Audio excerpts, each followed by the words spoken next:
Hi, everyone. It's Shelley Lefko, co-founder of the Lefko Institute, back again with my great friend, Letha Edwards, Hi, everybody.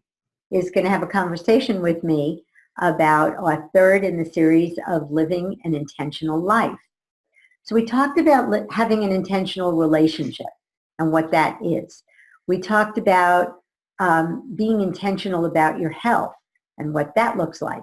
Today we're going to talk about having an intentional career. Right. And when I say an intentional career or job, what I mean by that is many of us go to school, major in something, we come out, and if we're lucky, we get a job in what we majored in. A lot of us don't. We find ourselves interviewing for jobs that look interesting, and we get hired. And next thing you know, we're there 5, 10, 15 years. And very rarely do we stop and say, is this still lighting me up? You know, is this still feeding my soul? Is this job something that makes me proud and happy to come to every day? Or is it, thank God it's Friday? Well, Shelley, why do we stay in jobs in which we're not happy, and why don't we ask ourselves those questions? So I'm going to talk about beliefs because I listen to people all day long, many of whom stay in jobs that they hate. And it's always about our beliefs. So I want to go back to what happens when we're young. I was working with somebody the other day, and he said to me, I always dreamt of being an actor. I knew I wanted to be an actor from when I was little. I used to put on plays and make my parents watch my plays. I used to make my siblings be in my plays. And when I got into high school, I joined the drama club, and my teacher said I was quite good. He said, God, it makes me cry.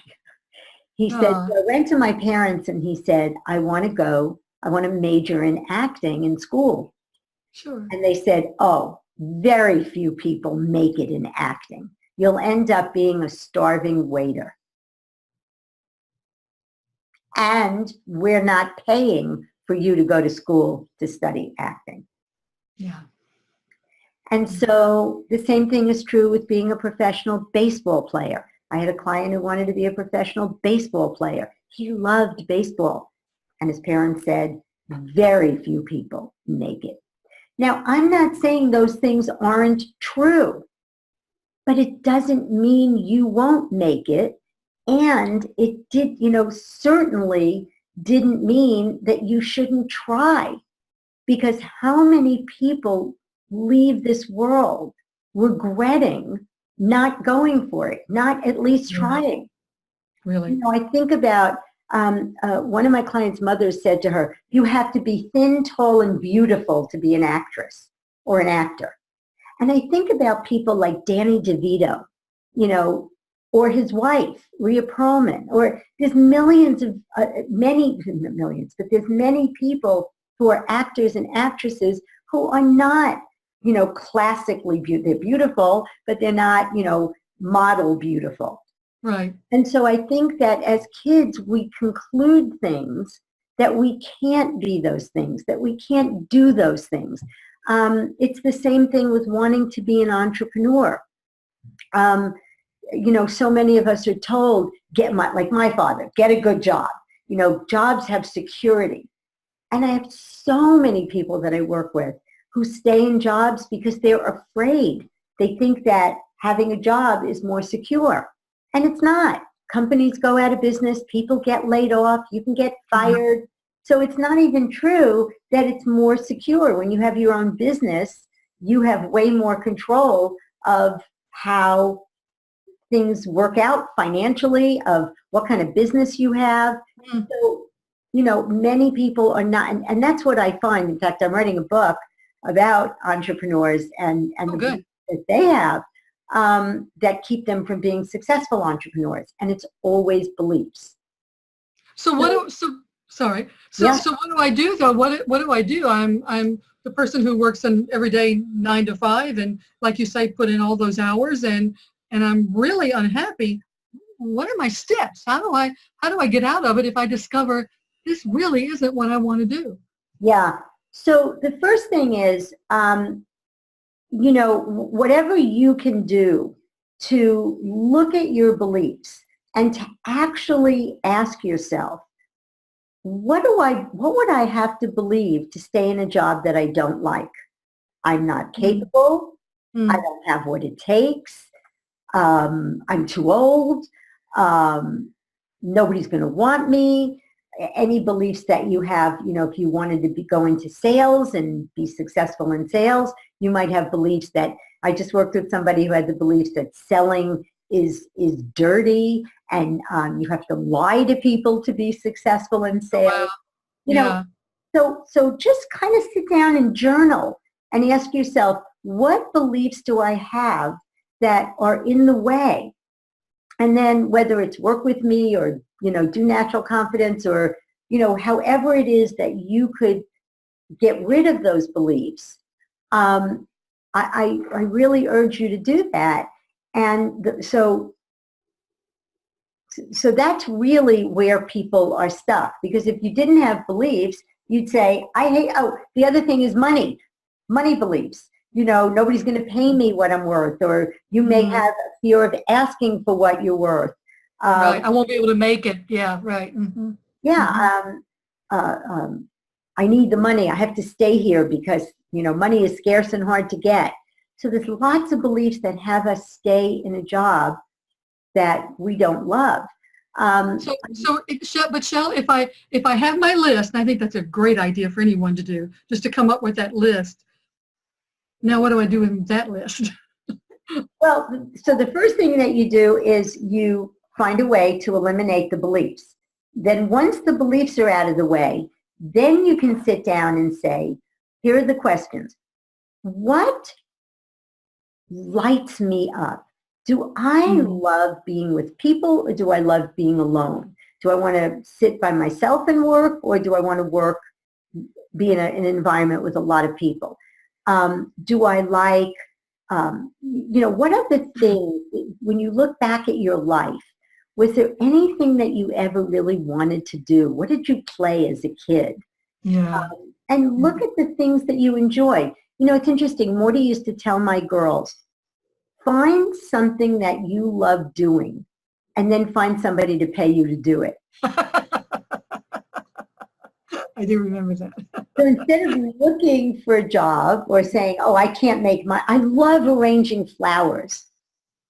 Well, who could you work for? A party planner? Yeah. There's Yeah. lots of ways. Yeah.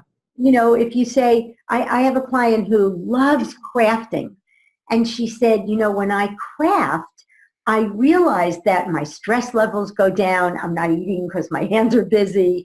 She said, and it's really therapeutic for me. I bet. And so I said, well, why don't you do that for a living? And she said, well, I used to.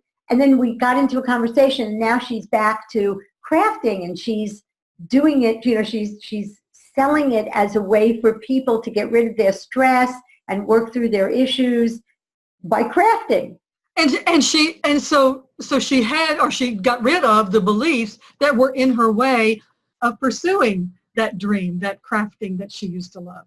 Got it. Okay. Totally. And Oprah Winfrey, what does Oprah Winfrey love to do? Talk. Talk. That's exactly right. And she's really good at it. She loves to talk. She became probably a billionaire talking. Yeah. Yeah. And she's inquisitive. She's really inquisitive. She loves to learn. Yeah.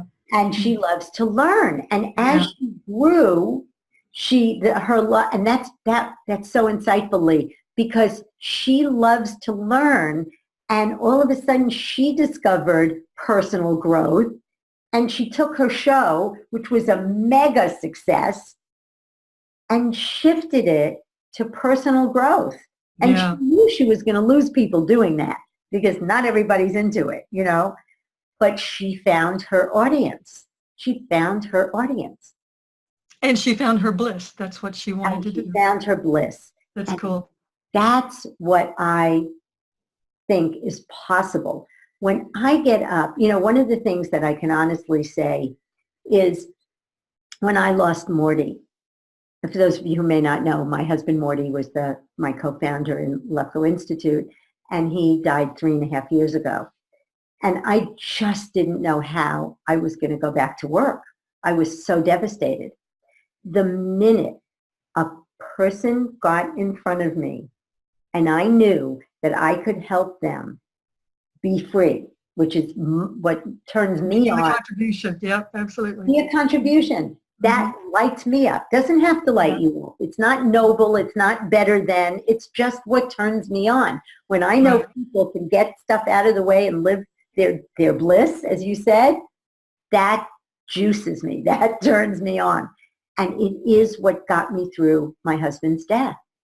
Doing something that makes a difference. Doing something that I feel makes me alive. So I strongly urge that you sit down, you journal, and you start an inquiry. And you may not get it in the first round. You may write more, but keep asking yourself questions. What do I love? What kind of people do I love being around? What is it that nourishes me? If it's being around kids, maybe you should go back to school and become a teacher. Maybe you can be a teacher's aide. I have a friend, Debbie, who was a physical therapist, and she went to medical school with my brother. And she was 40-something years old, and she said, God, I always wanted to be a lawyer. Went back to school and became a lawyer. And interestingly enough, she just retired. That is so inspiring. So inspiring. She had a good 20-something years as a lawyer. Wow, And, that's really cool. Everything is possible. That's the thing. We can work and go to night. And especially, like you said, once I get what's in my way out of the way. And one of the ways to do that is certainly to work on your beliefs.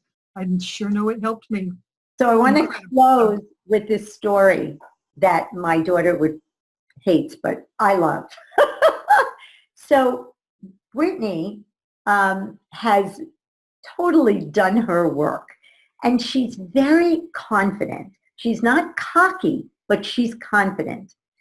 And she decided that she wanted to go into sales and be very successful and make a lot of money in sales, and that's what she was going to do. So she went up for a job as the director of sales enablement for a tech startup. Right. And when she first found the job, she didn't know what sales enablement was, and she had never been in sales. So she read up on what sales enablement was, and she went on the interview. And she had one interview, and then two, and then three, and they kept calling her back to meet with somebody else. Well, her 9th interview, she's sitting in front of the CEO of the company. And he's looking at her resume. Clearly, she's not qualified for this job. And she says to him, what qualities would you like to see in the person that you hire that you haven't seen in me yet? And he looked at her and he said, listen, I can't hire you as director of sales enablement, but I'm giving you the job with the knowledge that you're going to grow into it very soon. He said, because there's just something about you. And that was the thing, that everybody saw something in her that they couldn't hire her because she wasn't qualified, but they couldn't let her go. Yeah. Here's the point of the story. Our beliefs stop us. If anybody would have asked me, is Brittany going to get that job? I'd say, well, I probably would say yes, knowing Brittany. But anybody else would have said no. There's no way. Really? She didn't have those beliefs. She has a belief. I'm smart. I'm a good learner. I can learn anything. I can do this. Yeah. I can do this. And anything was possible because she was raised that anything was possible. Mm-hmm. But don't let your beliefs stop you. Go for your dreams. and have the life you love. Have that intentional life that you want with Yeah. intention. Absolutely. Thanks, Shell. Thanks, everybody.